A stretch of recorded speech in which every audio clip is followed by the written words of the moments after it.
Hi friends, good morning. Me Swapna Bhagyesh Kulkarni and आम्ही आलोय सुप्रियाच्या घरी. जसं की तुम्ही आमचे व्हिडिओ बघितलेच आहात की काय आहे किंवा काय रिझन काय. सो मेन पर्पज आहे की आम्ही एकत्र म्हणजे जमतो किंवा भेटतो. ह्याचं पर्पज आहे की आम्हाला खूप छान पॉझिटिव्ह एनर्जी मिळते एकमेकींकडनं आणि जगण्यासाठी. आता आमच्या लाईफमध्ये जे काही झाले ते तुम्हाला माहितीच आहे काय, कारण की सगळेजण व्हिडिओ बघतात सुप्रियाचे किंवा माझे, स्वातीचे किंवा इन्स्टावर पण बरेच जण बघतात. सो लाईफ जगतोय, खूप मोठी स्माइल दिसते चेहऱ्यावर, पण तेवढंच मोठं दुःखही आहे मनात. पण मग आपल्याला काय दाखवायचं आपल्या लाईफ मधलं, दुःख दाखवायचंय का सुख दाखवायचं हे आपल्यावर असतं. दुःखही दिसतंच आणि सुखही दिसतं. आणि सुख आहे पण जे काही आधी होतं तसं काही नाहीये, पण जगावं लागतं. एक आई आहोत आम्ही, एक फाईट करतोय जगण्यासाठी. अँड ह्या फ्रेंड्स आहेत. आम्ही आज सगळ्याजणी भेटलो. आम्ही बऱ्याच जणी, म्हणजे ग्रुप खूप मोठा आहे, पण आम्ही किती 15 जणी आलो नगरला. आणि प्रत्येकीच काहीतरी ओपिनियन. असं नाही की आम्ही दोघी तिघीच बोलतो आणि आम्ही दोघी तिघीच कॉन्फिडंट आहोत, असं काही नाही. आमचा सगळाच ग्रुप खूप कॉन्फिडेंटली लाईफ जगते आणि प्रत्येकाचीच लाईफ बद्दल काही ना काहीतरी मत आहेत. आणि ते कसं ते तुम्ही ऐकाल, कारण की सगळ्यांचे युट्यूब चॅनल नाही आहेत, सगळ्याजणी बोलत नाहीत, पण पर्सनली आम्ही सगळ्याजणी खूप छान बोलतो. सो युक्ती. हाय फ्रेंड्स, मी युक्ती. मी नागपूरवरून इथे आले आहे.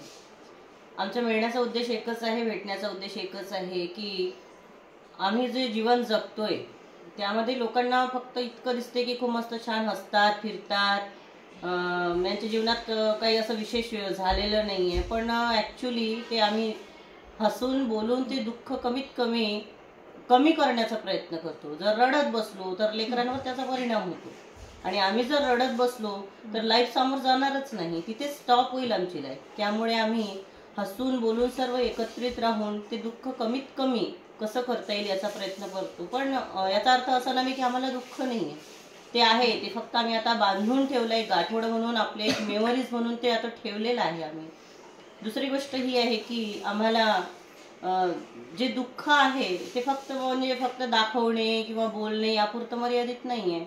ऍक्च्युली आम्हाला समाजाकडून इतकी काही खूप अपेक्षा नाहीये की आम्ही म्हणजे दाखवून राहिलो की असं झालेलं आहे तसं झालेलं आहे, हा उद्देश नाहीये.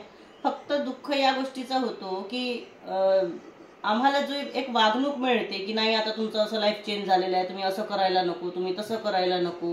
म्हणजे का बरं, आम्ही मानव नाही आहेत का? आम्ही म्हणजे आता ते एक पार्ट झालेला आहे जीवनाचा. मग याचा अर्थ असा नाही का आम्ही जीवन जगणेच बंद करायला पाहिजे.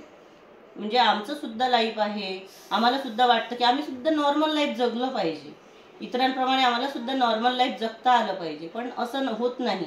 जेव्हा चार चौघीत आम्ही जातो तेव्हा मला अशी विशेष अशी वेगळी वागणूक मिळते, आणि ते सर्वात जास्त दुःख, आमचं जे दुःख आहे त्याहीपेक्षा जास्त हर्ट करणारं ते दुःख आम्हाला असते की तुम्हाला आता असं करायला नको, तुम्हाला आता तसं करायला नको. आणि ही गोष्ट आम्हाला खूप जास्त अखरते. म्हणून आम्ही म्हणतो एकच गोष्ट की आम्हाला सुद्धा सगळ्यांमधून नॉर्मल लाईफ पाहिजे, आणि त्यासाठी आम्ही प्रयत्न आणि आम्ही आमच्या लाईफसाठी ते करतोय. म्हणजे दुसऱ्यांकडनं अपेक्षाच करत नाही. आम्ही सगळेजणी भेटल्यानंतर आम्ही एकमेकींना कुंकू लावतो, एकमेकींना जसं म्हणजे आधी आम्हाला सगळेजण करत होते तसं आम्ही सगळेजण करतो, आणि कोणाकडनं काही अपेक्षा नाही. आम्ही आमच्या लाईफचं शेवटी आम्हाला आमच्या मुलांना खुश ठेवायचं आहे, स्वतःला जगायचं आहे. आणि म्हणून आमचं म्हणणं इतकंच आहे की सर्वांना सारखेपणा मिळायला पाहिजे. कुठेही आम्हाला असं फील होऊ देऊ नका की आम्ही असं वेगळं आहोत म्हणून. हाय, मी स्वाती निलेश हलगरकर. तुम्ही केव्हा पण सुप्रियाचा किंवा स्वप्नाचा व्हिडिओ ऐकला असेल, त्यांनी स्टार्टिंगला नाव घेताना काय घेतात, पूर्ण नाव घेतात. जसं की मी स्वाती निलेश हलगरकर, माझ्या हस्बंडचं नाव काय आहे निलेश, डॉक्टर निलेश. ते आम्ही पूर्ण नाव घेतो नेहमी. काय घेतो, कारण ते गेले तरी ते लाईफ टाईम आमच्यासोबत आमचं संबंध राहणारच आहे. जेव्हापर्यंत आम्ही जाणार नाही तोपर्यंत ते सोबतच राहणार आहे. त्यांच्या नावावरच आम्ही जगत आहोत. मग आम्ही का सोडायचं, टिकली लावणं का सोडायचं, मंगळसूत्र घालणं का सोडायचं? जसं आम्ही त्यांचं नाव लावायचं सोडत नाही, तसंच आम्ही सर्व जे त्यांनी असताना ज्या गोष्टी करायच्या ते आम्ही तशीच करणार लाईफ टाईम. तो समाजाने मी अश्विनी सूरज नागोसे. मी चंद्रपूरवरून आहे. आणि अगोदर 1 वर्षाच्या अगोदर मला काही मिळालं नव्हता. ताई ह्या मी यांची फक्त व्हिडिओ बघत होते, आणि यांनी मिळाले. यांच्यापासून मला खूप काही जगायलाही मिळालं आणि खूप काही सपोर्टही मिळत आहे. मी आता यांच्यातून छोटी आहे, पण मला खूपच सपोर्ट करतात. आणि यांच्यामुळेच मी कसं जीवन जगायचं कसं नाही, अगोदर तर मी काहीच असं फक्त जगणं बाई जगणं, माझं आहे लेकरू वाटल्यास मी लेकरासाठी जगते, पण यांनी मिळून मला जगणं शिकवलं, जगण्यासाठी खूप प्रोत्साहन दिला आणि खूप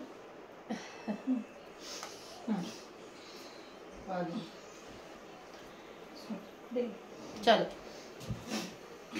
हाय फ्रेंड्स, मी माधुरी, मी नंदुरबारहून आली आहे. एवढे दिवस आम्ही फक्त फोनवरच कॉलवरच बोलत होतो आणि आज प्रत्यक्ष भेटून मला खूप आनंद झाला सगळ्यांना भेटून.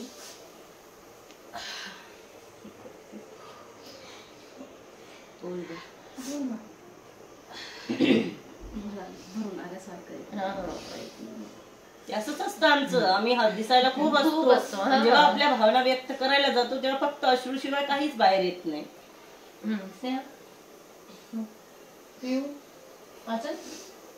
आणखीन ये एक ना. आणखीन एक गोष्ट,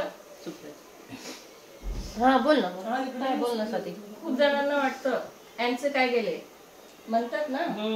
आम्ही जशी लाईफ जगतो, कॉन्फिडेंटली जॉब करतो, लेकरांना सांभाळतो, हसत खेळत राहतो सगळ्यांसमोर, ते त्यांना काय वाटतं ह्यांचं काय गेले, ते खूप बिंदास लाईफ जगत आहे. पैसा म्हणजे सगळं काही असतं म्हणून कोणी कोणी समोर पण म्हणून दाखवतात, कोणी मागे बोलतात.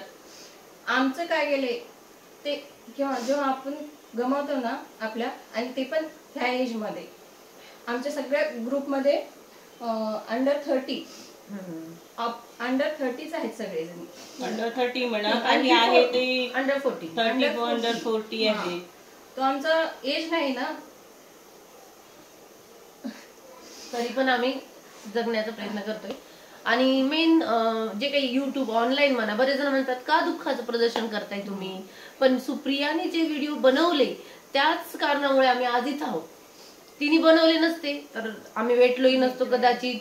आणि आम्ही आता ठीक आहे, आम्ही ग्रुपमध्ये आहोत म्हणून तुम्हाला एवढे फेस दिसत आहेत, पण त्या ग्रुपच्या बाहेर पण खूप फेसेस आहेत जे की ते आमच्यामुळे मोटिवेट होऊन ते जगतायत. म्हणजे आम्हाला कमेंट येतात, सुप्रियाला कमेंट येतात, मला, माधुरीला, सारिकाला, ज्यांचे पब्लिक अकाउंट आहेत त्यांना आम्हाला कमेंट येतात की तुमचे व्हिडिओ बघून आम्ही चांगलं जगतोय. मग ते एक कमेंट ना ती आम्हाला खूप समाधानकारक वाटते की चला आपल्यामुळे कोणीतरी चांगली लाईफ जगते. सो हे म्हणजे ऑनलाईन येण्याचं रिझन हेच होतं. आणि खूप काही बदल असा नाही करायचा, खूप काही खूप म्हणजे आम्ही ह्या 15-20 जणी 40 जणी मिळून काही समाज बदलू शकत नाही. जे परंपरागत पिढी जात चालत आलेलं आहे त्या गोष्टी ह्या एवढ्या सहजासहजी बदलत नसतात, त्या अशा घट्ट चिटकून असतात समाजामध्ये. सो फक्त आम्ही फाईट करतोय आमच्यासाठी आणि आम्ही छान जगतो. दुःख तर आहेच, दुःख काही कमी होणार नाही. सांगा, आम्ही नवरा गेल्यानंतर नवऱ्याचं नाव वापरतो, जीवनभर मरेपर्यंत नाव वापरतो, त्यांची प्रॉपर्टीवर आमचा अधिकार दाखवतो. आम्ही आहेच ना, त्यांची मुलं पूर्ण जीवनभर सांभाळ करतो. आमची सुद्धा जबाबदारी आहे ती आणि आम्ही ती पूर्ण करत आहोत. सगळं काहीच बदललेलं नाही तिथे, कुठेच आम्ही कोणतीच कसर ठेवत नाही. मग का म्हणून तू एकटी, म्हणजे मग आता सिंगल आहे म्हणून फक्त आता तू असं नाही करायचं तसं नाही करायचं, हे कशाला पाहिजे. आमचं म्हणणं इतकंच आहे की जेव्हा आम्ही सगळ्या जबाबदाऱ्या व्यवस्थित सांभाळत आहोत तर मग त्या ठिकाणी का आम्हाला मागत, तेव्हा सुद्धा आम्हाला पूर्ण अधिकार, पूर्ण जसं आम्ही आधी राहायचो, जसं आमच्यासोबत सगळं आधी व्हायचं तसंच आमच्यासोबत जर आता झालं तर कदाचित ते जे दुःख आहे ते कमी व्हायला आम्हाला खूप मोठी मदत होईल. आमचं म्हणण्याचा उद्देश इतकंच आहे. आज आपल्याला बदलण्याची गरज आहे. आज आपण इतक्या सगळ्या क्षेत्रामध्ये सामोर जातो, आपला भारत इतकी प्रगती करत आहे, इतक्या सगळ्या क्षेत्रामध्ये आपण इतक्या मोठ्या प्रमाणात प्रगती करत आहोत.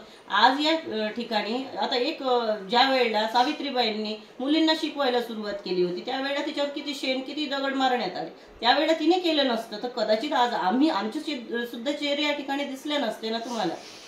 त्यांनी त्यावेळेला केलं. आज आपण मुलीला पूर्ण अधिकार देतोय, मुलीला पूर्णपणे शिकवतोय. आपण तुम्हाला सुद्धा लेकरं आहे, तुम्ही सुद्धा मुलीला बरोबरीच सगळं काही, तिला शिक्षण म्हणा, तिला सगळं प्रॉपर्टी म्हणा, सगळ्यामध्ये सारखं तिला हिस्सेदार ठेवतात. मग तिला सामोर जाऊनही तशाच प्रकारचं जीवन मिळायला पाहिजे यासाठी आमची छोटीशी धडपड आहे. ते सुद्धा समाजाने एक्सेप्ट करायला पाहिजे आमचं म्हणणं. आणि आमच्यासारख्या जेवढ्या पण मदर्स आहेत ज्या की लेकरांसाठी जगतायत त्यांना खरंच विनंती आहे की तुम्ही तुमच्यासाठी स्टँड घ्या.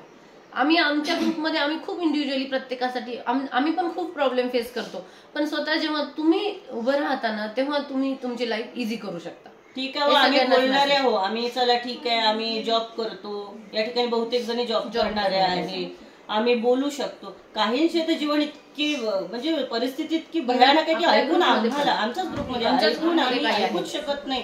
म्हणजे त्यांची स्टोरी थोडीशी ऐकली तरी आमच्या डोळ्यातून फक्त आणि फक्त भरभर पाणी निघतं. इतकी अत्यंत वाईट परिस्थिती आहे समाजाची. म्हणजे का म्हणून तिने काही दोष केला होता, तिचं काही पाप होतं का तिच्यासोबत असं झालं? म्हणजे तिने स्वतःहून तर काही केलेलं नाहीये ना. झालं तिच्या नशिबात होतं, झालं ते. पण तिथे जीवन थांबत नाही ना. याच्यापुढे तिला आपण चांगली वागणूक देऊन कमीत कमी तिचं जीवन हलकं करू शकतो ना. ते दुःख आपण कमी करू शकतो. म्हणजे आपण अशी वाईट वागणूक तिला देऊ नये, फक्त आमचं म्हणणं इतकंच आहे. आणि असतात कोणाकोणाचे फॅमिलीवाले किंवा बाहेरचे रिलेटिव्ह असं दाखवून देतात की याच्यामुळेच गमावले ते. जे पती आहे तिचा पती जी आहे, जे त्यांचाही मुलगा भाऊ कोणी होतं, ते अशी वागणूक देतात की हिच्यामुळेच गेलाय तो. कोणाला वाटत असते कसं तसं. तुम्ही दुःख कमी तर करू शकत नाही, पण असं बोलून दाखवून सुपर बोलून बोल ना. बहुतेक जणांना खूप काही बोलायचं आहे, खूप भावना व्यक्त करायचे, पण कसं आहे ते बोलताना आज आम्ही हिंमत केली. आम्ही आम्हाला म्हणजे आमचे जे व्हिडिओ आहेत कालचे आजचे असे तुम्हाला खूप हसायचे भेटणार आहे, पण शेवटी कधीतरी थोडा 1% तरी चेंज झाला तर आम्हाला खूप चांगलं वाटेल आमच्या ग्रुपमध्ये की आमच्यामुळे काही 5 व्यक्ती चांगल्या जगायल्यात लेडीज. आमची सगळ्यात जास्त बोलणारी मदर. आम्हाला समाजाला चेंज करायचं नाही, फक्त जे आमचे सारखे सिंगल मदर्स आहेत त्यांनी आनंदी आणि खुश कॉन्फिडेंटली जीवन जगावं आम्हाला पण बघून. बघा रडून काहीच मिळणार नाहीये. जे गेलेलं ते परत येणारच नाहीये. जीवन जगायचं ही एक तितकं सत्य आहे. जगावंच लागणार सगळ्यांची. किती छोटे छोटे लेकरांचे सर्वांचे जेव्हा प्रेग्नंट होते तेव्हा म्हणजे ते लेकरू जगही नव्हतं बघू शकलं. त्याने आपल्या पप्पांचं तोंड सुद्धा बघितलं नाही. अशा सुद्धा मदर्स आहे. मग त्यांचं जीवन काय म्हणजे आम्ही तरी थोडंफार सुख बघितलेलंच आहे, पण त्यांनी तर काहीच बघितलेलं नाही. त्यांनी काय बघितलं या जीवनामध्ये? कमीत कमी त्यांच्यासाठी सुद्धा आपण थोडंफार काही करू शकतो, त्यांना खुशी देऊ शकतो जितकं आपल्याकडून बनवू शकतो. आमचा हाच प्रयत्न आहे. फिनिश करू तू बोल म्हणता बोल. आणि कमेंट करतात ना तुम्ही दुःख दाखवता असं तसं. कमेंट पण खूप येतात दुःख दाखवता वगैरे, पण हे दाखवण्याचं हे आम्हाला हे भेटलंय, फळ भेटलंय की या मैत्रिणी भेटल्यात आणि दुःख काय व्हिडिओ का टाकता आपण, जे हकीकत आहे ना ते दाखवतो आम्ही. व्हिडिओ टाकायचं वाटतंय ना, व्हिडिओ टाकण्याचा उद्देश पण सांगा. व्हिडिओ टाकण्याचा हा उद्देश एंटरटेनमेंट साठी टाकत नाही आम्ही. आपल्यासारख्या मैत्रिणी बाहेर निघावतात. ह्या सगळ्यांनी माझे व्हिडिओ पाहिले होते की बाबा कशी बोलती, काय करती, जगती वगैरे, चल आपण पण जगूया. म्हणजे ह्या अशा भेटत गेल्या, ग्रुपला जॉईन होत गेल्या. आज एवढा मोठा ग्रुप झाला 40 जणींचा. 40 मधल्या आज 16 जणी आपल्या घरी आलेल्या आहेत वास्तुशांतीला. खूप खुशी वाटली. काल एन्जॉय केला, भरपूर फिरलोत वगैरे, खूप हसलोत, रडलोत. पण रडणं आम्हाला दाखवायचं नाहीये, पण येतं भरून, मन भरून येतं, नाही आवडत तर करतो प्रयत्न जगायचा. आता जवळजवळ मी वास्तुशांतीचा प्रोग्राम 400 माणसं आले, माणसासोबत रडले सुद्धा नाही. एकदम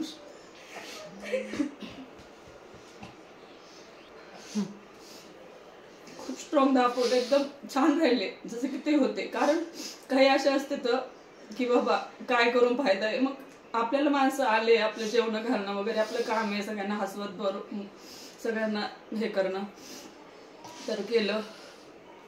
आणि आता यांत्या वंदनाताई वास्तुशांतीला त्या जवळच्याच आहेत भिंगारच्या.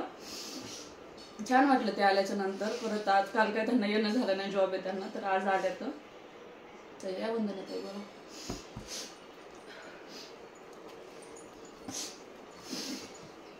हाय, मी वंदना. मी असते नगरमध्येच असते, पण पहिले 8 महिने माझे कसे गेले ते मला माहिती. मी आईकडे 8 महिने घालवले. त्यानंतर जेव्हा नगरमध्ये आले मुलांच्या शिक्षणासाठी, पहिल्यांदा सुप्रियाचे व्हिडिओ बघून की मला पण तिच्यासारखं स्ट्रॉंग बनायचंय हेच माझ्या समोर होतं फक्त त्यावेळेस. आणि नंतर आमचा एवढा मोठा ग्रुप झालाय, पण असं वाटतंय की कुणाच्याच नशिबात असं येऊ नये परत पुन्हा.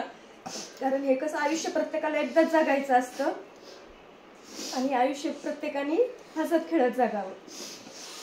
आम्ही प्रयत्न करतोच जगायचा आणि आम्ही कायम प्रयत्न करत राहणार असं भेटण्याचा, खुश ठेवण्याचा एकमेकींना. हळदी कुंकू लावण्याचा. आम्ही सुप्रियामुळेच एकत्र आलो सगळेजणी. स्टार्टिंगला जेव्हा आम्हाला वाटायचं आमच्या सोबतच असं का घडलं, तेव्हा आपण सर्च करत राहायचो व्हिडिओ. ह्यांच्यामुळे इतका जगाला आधार भेटला ना. तेव्हा आम्ही सुप्रियाचे व्हिडिओ बघितले. सुप्रियाची व्हिडिओ बघून आम्ही आज एकत्र आहोत सगळेजणी. थोडंफार हसतो रडतो एकत्र. छान वाटतं सगळ्यांना. आणि आमचा आधारवर आहे स्वप्ना आणि सुप्रिया. आणि आमचे मोटिवेशन आहे सारिका मॅडम. सगळ्यात जास्त रडणारे, सगळ्यात जास्त हसणारे. याबद्दल बघा, ही म्हणजे किती तिचं स्ट्रगल आहे लाईफ मध्ये. तिला सकाळपासून ते रात्रीपर्यंत ती हॉटेल सांभाळते पुण्याला. किती तिला म्हणजे प्रत्येक गोष्ट स्वतः करावी लागते, जी कधी बाहेर निघाली नाही, इतकं कधी केलं नाही. शारदा सगळंच आहे यामधल्या करणाऱ्या. जसं आल्या तसं तिकडच त्यांना आठवते. मतलब हॉटेल सगळे फोन वगैरे सारखे चालू इथं. सगळे घरच्यांनी काही परमिशन नाही दिली तरी पण त्यांना बोलून आल्यात, बाबा जाऊ द्या करून रिक्वेस्ट करून आल्यात. आज खरंच खूप छान वाटलं. शारदा पण आहे आमच्या ग्रुप आणि ती मिशन काम करून घर चालवते. खूप अशा मैत्रिणी आहेत त्या खूप स्ट्रगल करतात घर. म्हणजे आहे रडतो आम्ही दाखवतो ना, आमचं दुःख फक्त आम्हीच समजू शकतो. आम्ही किती दाखवून दिलं तरी, तुम्हाला जरी आम्ही सांगितलं तरी कसं आहे, हे तर होतच आहे, तुम्हीच थोडी आहे, कितीतरी जणींसोबत असं बोलण्यात येते. पण ते आम्हाला काय फील होतं ना, आम्ही कुठे दुखत आहोत ते फक्त आम्ही इथे जे आहो ना आमच्यासारखे जे त्याच समजू शकतात. म्हणून आम्ही एकमेकांना रडूनही दाखवतो. कोणी रडत असली एखादी तर तिला हसवतोही आम्हीच. शेवटी तिचं म्हणजे कारण आम्हाला समजते तिचं कुठे दुखतंय, काय कमी झालेलं आहे. आणि समाधानाने हे बघायला पाहिजे की जिथं जिथं म्हणजे दोन लोक जे काम करतात ते आम्ही सगळेजण एकटे करतोय आता. सगळं. आणि घरचं बाहेर साधारण गोष्ट नाहीये. घर सांभाळणे, लेकरं सांभाळणे, आजूबाजूचं सोशॅलिटी सांभाळणे, सगळं काही करूनही स्वतःसाठी खंबीरपणे उभं राहणे एक साधारण गोष्ट नाही. म्हणतात ना समजावणे, माणूस इतकं करू शकत नाही. आता आम्हाला वाटतं खरंच माणूस इतकं करू शकत नाही जी एक बाई करू शकते. पण आम्ही करतोय. फक्त अपेक्षा इतकीच आहे की तिचं खूप कौतुक करू नका तुम्ही की असं करते तसं करते, पण कमीत कमी तिला मोटिवेट करा, तिला थोडस काहीतरी तिला म्हणजे सन्मान द्या, जेणेकरून तिला वाटेल की चला आपल्या करण्याचं काहीतरी फळ आपल्याला मिळते. चलो फ्रेंड्स, सो सांगण्याचा उद्देश हा पर्पज की सगळ्यांनी पॉझिटिव्ह मोटिवेटेड राहा. दुःख आहे हे काही बोलल्याने किंवा आम्ही एकत्र आल्याने काही आमचं दुःख कमी होत नाही. फक्त दुःख जगायला, सहन करायला एक पॉवर घेऊन आम्ही जातो. आम्ही जेव्हा आपण भेटतो तेव्हा जेव्हा जातो आम्ही रिटर्न, तेव्हा आम्ही खूप मोटिवेटेड लाईफ जगतो. आणि असं भेट होत राहणार. आणि आमच्यासारख्या अशा ज्या मैत्रिणी आहेत त्यांनी आमच्यासारखं जगावं हीच इच्छा आहे. थँक्यू, धन्यवाद. हे आम्ही सगळ्या जणी एवढ्या जणी आहोत. हे बघा. चलो बाय बाय.